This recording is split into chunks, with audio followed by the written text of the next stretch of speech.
শহর থেকে কিছুটা দূরে ঘুরতে আসা এক কাপলের সাথে কিছু অদ্ভুত ঘটনা ঘটে। তারা কারণ খুঁজতে গেলে জানতে পারে এখানে থাকা মানুষগুলো কিছু অদ্ভুত ক্রিয়েচারে পরিণত হচ্ছে। কী কারণে মানুষের এমন অবস্থা হচ্ছে জানতে হলে আজকের ভিডিও দেখতে হবে। তো চ্যানেলে যারা নতুন এসেছেন চ্যানেলটি সাবস্ক্রাইব করে ভিডিও ভালো লাগলে একটি লাইক করে দিবেন। তো দেরি না করে আজকের ভিডিও শুরু করা যাক। গল্পের শুরুতে গভীর সমুদ্রের তলদেশের এক দৃশ্য দেখানো হয়, যেখানে সমুদ্রের নিচের পাথর থেকে কিছু অদ্ভুত গ্যাস লিক করছিল। সেটার পরিমাণ শুরুতে অল্প হলেও কিছুক্ষণের মধ্যে সেটা বাড়তে থাকে। অপর দৃশ্যে আমরা এক কাপলকে দেখতে পারি, যাদের নাম রন ও এমিলি। তারা দুজন ছুটি কাটানোর জন্য রনের বাবার বিচ হাউসে এসেছে। জায়গাটা সুন্দর হলেও আশেপাশের বিচ হাউসে কেউ থাকে না, কারণ বাড়িগুলো সাধারণত ভ্যাকেশনের জন্য ব্যবহার করা হয়। তাদের কথা শুনে মনে হচ্ছিল বর্তমানে তাদের রিলেশনশিপ খুব একটা ভালো যাচ্ছে না, তাই সেটা ঠিক করার জন্য এখানে আসা। এমিলি যতটুকু পড়াশোনায় ভালো, বুদ্ধিমান ও চরিত্রগত দিক থেকে প্র্যাকটিক্যাল, ঠিক ততটাই উল্টো রন। সে খুবই অলস, আর ভবিষ্যতে টাকা কামানোর জন্য কোনো চিন্তাও নেই। রিলেশন ঠিক করার জন্য তারা বেশ কোয়ালিটি টাইম স্পেন্ড করতে থাকে। কিছুক্ষণ পর এমিলি ওয়াশরুমে হাত ধুতে গেলে খেয়াল করে পাইপ থেকে আসা পানি কেমন জানি ঘোলাটে আর কিছুটা ফেনা বের হচ্ছে। এমিলি কিছুটা অদ্ভুত হয়ে সামনের আয়না সরালে দেখতে পারে সেখানে ভর্তি মেডিসিন রাখা। তখন তার মনে প্রশ্ন জাগে, যদি পুরো বাসা খালি থাকে তাহলে ওষুধ আনলো কোথা থেকে। এটা ভাবতে ভাবতে রান্না করে গেলে সে আরো চমকে ওঠে।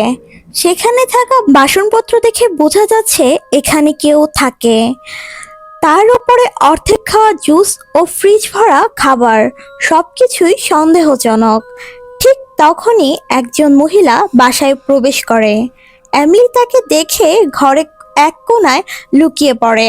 এরপর খুব সাবধানে উপরে গিয়ে রনকে ডাকে, কিন্তু ততক্ষণে মহিলাটি বাসায় কারো উপস্থিতি অনুভব করে তাদের আসার আগেই লুকিয়ে পড়ে। তারা যখন বাসার প্রতিটি কোণা খুঁজছিল, তখন মহিলাটি ইচ্ছে করে তাদের সামনে বের হয়ে আসে। রন মহিলাকে জিজ্ঞেস করে, কে আপনি, আর এই বাসায় কি করছেন? প্রশ্নটা শুনতেই মহিলা তার পরিচয় দিয়ে এমন ব্যবহার করতে থাকে যেন এই বাসাটা তারই। তখনই ঘরে প্রবেশ করে মহিলাটির হাজব্যান্ড মিচ রনকে বলে, আরে তুমি? রন বলে, কেন, আপনি আমাকে চিনেন নাকি? সে বলে, অবশ্যই, তোমায় কেন, তোমার বাবাকেও চিনি, কারণ তিনি আমার ভালো বন্ধু। তার অনুমতিতে আমরা এ বাসায় আছি। সব শুনে রন তাদের বাসায় আসার কারণ বললে মিচ এই বাসায় থাকার জন্য তাদের ওয়েলকাম জানায়। এটা শুনে রন কোনো দ্বিমত পোষণ না করে থাকতে রাজি হয়ে যায়, কিন্তু এমিলের মাথা গরম হয়ে যায়, কারণ সে ভেবেছিল তারা বিচ হাউসে একা সময় কাটাবে। তো এইবার মিচ তাদের এখানে ছুটি কাটাতে বলে আজ ডিনারে ইনভাইট করে। এমিলি রেগে যখন বাহিরে বসেছিল, তখন সে খেয়াল করে সামনে একটি জোক পড়ে আছে, কিন্তু অদ্ভুত ব্যাপার হলো সেটা প্রতিটা সময় বড় হচ্ছে। এমিলি বিষয়টা বেশি গুরুত্ব দেয় না। রাতে খাবার সময় স্পেশালি ওয়েস্টার ছিল। সবাই সেটা মজা করে খেলেও এমিলি লক্ষ্য করে সেটা জীবিত, তাই সে ওটা খায় না। এরপর নিজেদের মধ্যে আলোচনা করতে থাকে। এমিলি জানায় সে অর্গানিক কেমিস্ট্রি নিয়ে পড়াশোনা করছে এবং রীতিমতো সে এই বিষয় নিয়ে হায়ার স্টাডি করতে চায়। মিচ ব্যাপারটিতে আগ্রহ দেখালে এমিলি পরিবেশ সম্পর্কে বিভিন্ন ইনফরমেশন দিতে থাকে। তার অনুযায়ী পরিবেশের প্রতিটি জিনিস একে অন্যের প্রতি নির্ভরশীল। তার মধ্যে কোনো একটি জিনিস বিগড়ে গেলে পুরো পরিবেশের উপর তার প্রভাব পড়বে এবং সর্বশেষে পড়ে থাকবে গ্যাস ও ধুলো, ফলে সেখান থেকে হতে পারে মানুষ সংশয়। তাই মানুষের উচিত পরিবেশের প্রতি সচেতন হওয়া। তাদের কথাবার্তার মাঝখানে তাদের ড্রিঙ্কস শেষ হয়ে গেলে মিচ যায় হাত ধুতে। সে নিজে খেয়াল করে পানিটি সাধারণ পানির মতো স্বচ্ছ নয়, বরং সেটা ঘোলাটে বা জেলি টাইপের। এমিলি জেনকে বলে, আমি অ্যাস্ট্রোবায়োলজি নিয়ে পড়তে চাই। সেখানে আমি সমুদ্রের গভীরে থাকা বিভিন্ন অর্গানিজমের ব্যাপারে তথ্য জানতে পারবো। এরপর তাদের চোখ যায় বাহিরের গ্লোয়িং মাইক্রোস্কোপের উপর। এমিলি দেখে বলে, এগুলো নর্মালি সমুদ্রের নিচে থাকে, কিন্তু এই ক্ষেত্রে এগুলো বাহিরে বেরিয়ে আসার ব্যাপারটা একটু অদ্ভুত ছিল।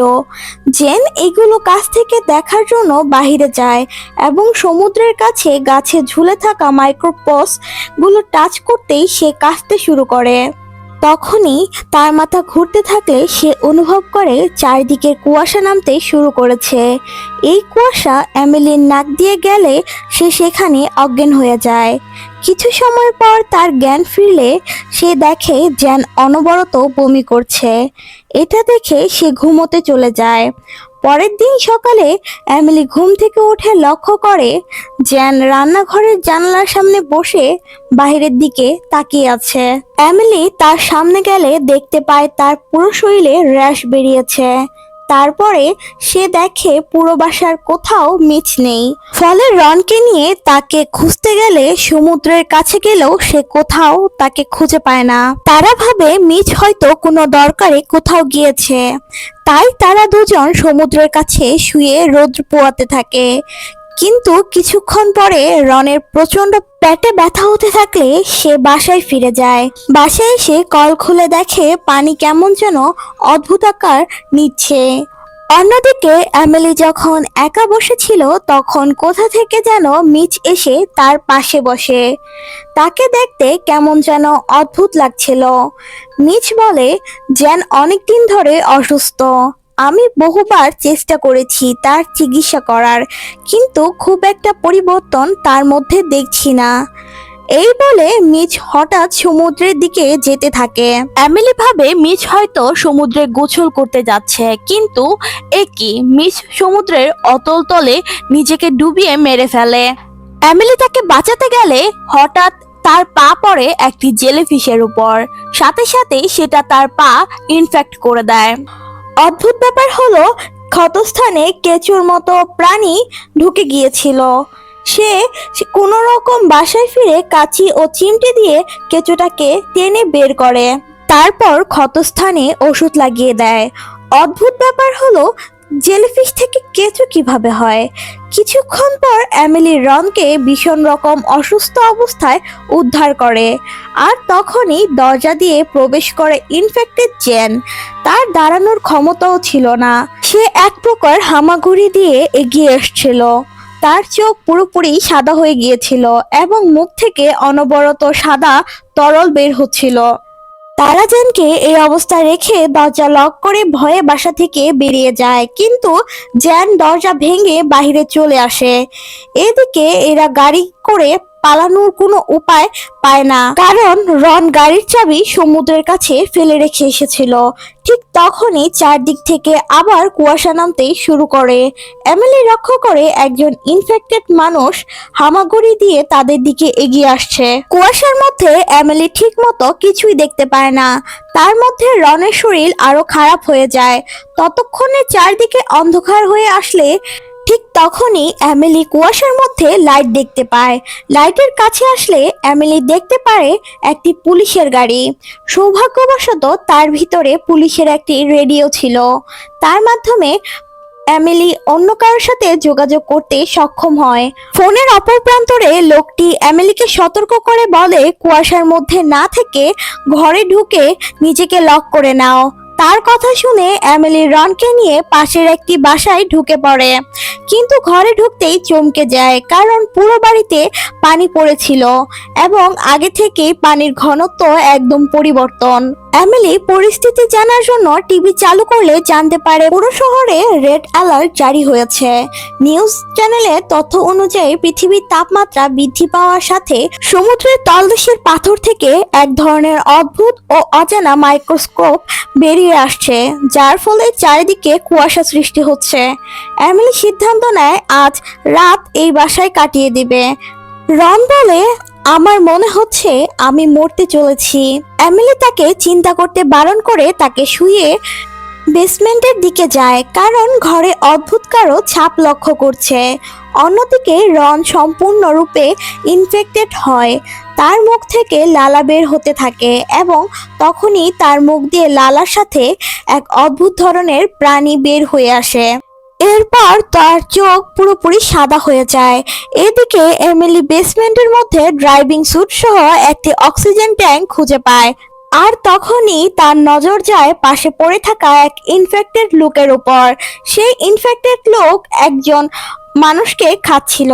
এমিলি এটা দেখে ভয়ে বেসমেন্ট বন্ধ করে রনের কাছে যায়, কিন্তু ততক্ষণে রন ইনফেক্টেড হয়ে এমিলির উপর অ্যাটাক করলে এমিলি সিলিন্ডার ট্যাঙ্ক দিয়ে তার মাথা ফাটিয়ে মেরে ফেলে।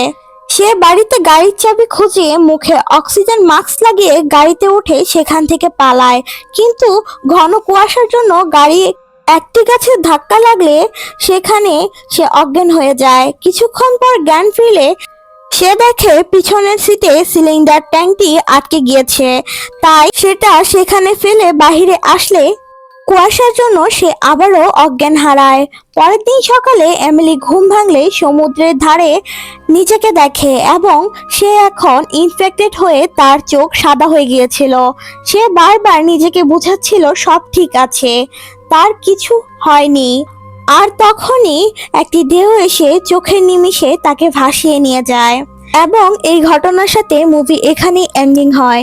ভিডিওটি কেমন লাগলো কমেন্ট বক্সে অবশ্যই জানাতে ভুলবেন না।